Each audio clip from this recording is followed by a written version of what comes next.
In many ways, the story of Hope for Bereaved is really a love story. It's a story that starts with incredible grief about the loss of a loved one and sets up a journey that is very painful. Painful because we have loved.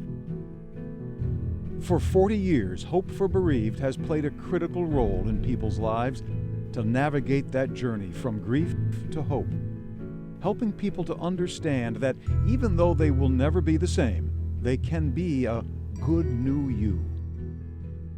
The journey for Therese Schoeneck and her family began in 1977. Our daughter Mary, she was 21 years old, the oldest of 5 children, died in a car accident August 21st, 1977. I had never experienced anything like that before. Only old people died.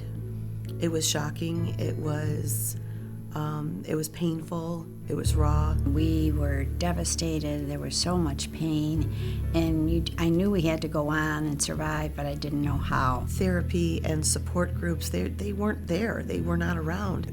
Therese spoke to me. She said, David and I have looked everywhere for a group that we might belong to for parents who have lost a son or a daughter. Once we got through the initial shock of being a member of a club that nobody wants to belong to, Therese said something positive has to come out of this tragedy that we've had. I worked at Family Life Education, so I turned to the director, my friend, Father Joe, and 15 months after Mary died, we had a program called Coping with the Holidays for bereaved parents. I remembered the end of the meeting. The sadness was lighter, and gratitude was in the hearts, the faces of the people that were at that meeting.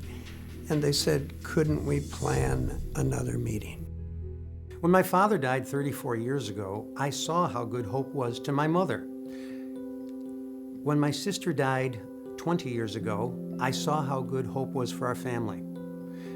These were easy compared to what it was like when our daughter Hannah died. I came to hope after the death of my partner. My husband died by suicide. My boyfriend Jerry passed away of an unintentional fentanyl overdose. When my husband passed away, I was in a very dark spot. I suddenly just decided I couldn't take it anymore, got on the computer and just wanted to find a chat room someplace where I could talk to somebody, because I was new to the area, really didn't know anybody, and up popped Hope for Bereaved. I remember the day that I was back to work sitting at my computer, not knowing what to do, and I just typed into Google, actually, grief and Syracuse, and Hope's website was the first thing that popped up. And I just got up one morning and stood there in the middle of the floor and cried. I didn't know what to do, didn't know where to turn. And I called Hope. I came in for counseling, started to go into the support groups, and my life just started to turn around again. I came to the support group for a year, and they helped me so much. It was incredible to be in a room with 30 people that knew how I felt. And I realized that I wasn't alone. It's the normal process of grieving. Just felt right the minute walking in there. I met people who understood what I was going through, even if they didn't have the same relationship. Some have lost their children, some have lost siblings, but they just understood it. And it felt like almost from the minute I walked in, these people were this newfound family. When they'd come to support group and they'd talk about their child, their spouse, whoever it was that had died, sometimes they'd pass a picture around. So we thought of, well, we'll have a bulletin board, one bulletin board, and we just put a few pictures there. Well, it kept growing and growing. To walk down that hallway and see all those photos, it tells a story. It tells the story of hope, what we're here for. It's very meaningful to people to have other people see a picture. They never want their loved one forgotten, so the memory board helps that.